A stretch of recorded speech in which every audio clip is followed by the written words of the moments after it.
Now, for more insight, let's cross live to Dr. James and Dorsey in Singapore. Well, Doctor, how much a difference will the death of Yahya Sinwar make on the already complicated, if not chaotic, situation in the Middle East right now? I don't think it's going to make much of a difference at all. As a matter of principle, the longstanding Israeli policy of targeted assassinations, knocking off the leaders of anti-Israeli groups, hasn't worked.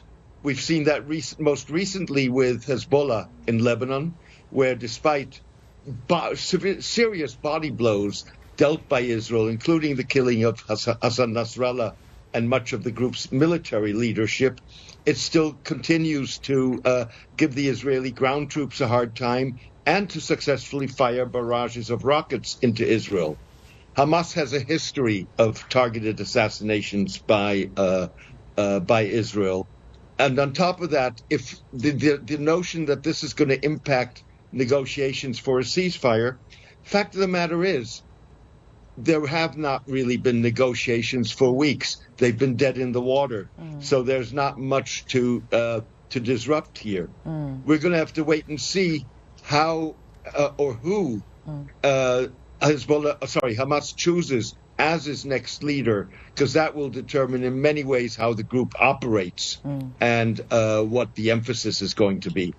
But still, I want to know about the possibility of reaching a deal, Mr. Dorsey. Israeli Prime Minister Benjamin Netanyahu is telling U.S. President Joe Biden that this could be a chance to reach a hostage deal with Hamas. But you said the killing of a Hamas leader will not make a difference, and not much negotiations are going on right now. So how far away is the situation from reaching a deal? I think we were as far away as we were prior to the killing of Yahya Sinwar.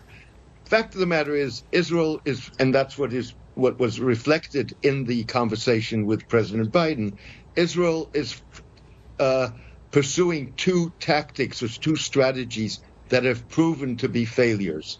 The first one is what I mentioned, the targeted assassinations of leaders in the assumption that that was going to collapse and terminate a group.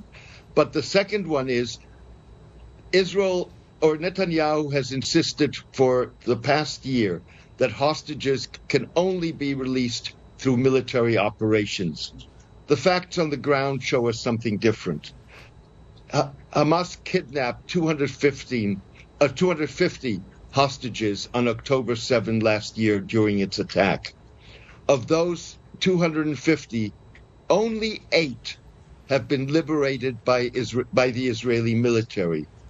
More than 100 have been freed in negotiations that involved a ceasefire and prisoner exchanging hostages for Palestinians incarcerated in Israel. That's probably going to be the only way to rescue the remaining 100 hostages, dead or alive, that Hamas still holds.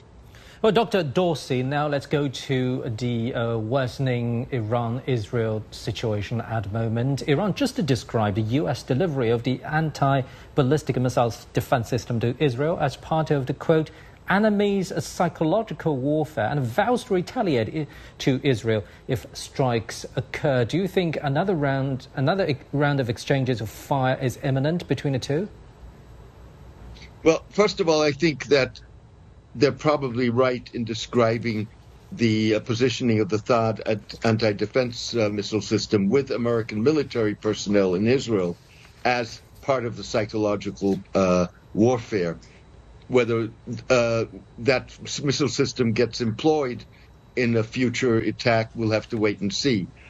As a matter of principle, how the Israeli-Iranian conflict will develop is really dependent on how Israel responds or retaliates for the latest Iranian missile barrage at Tel Aviv on October 1. There's no doubt that Israel will respond, but if its response is very carefully calibrated, it may be able to allow for a situation where Iran does not have to respond in a tit-for-tat, or again can do so in a way in which you can contain the conflict.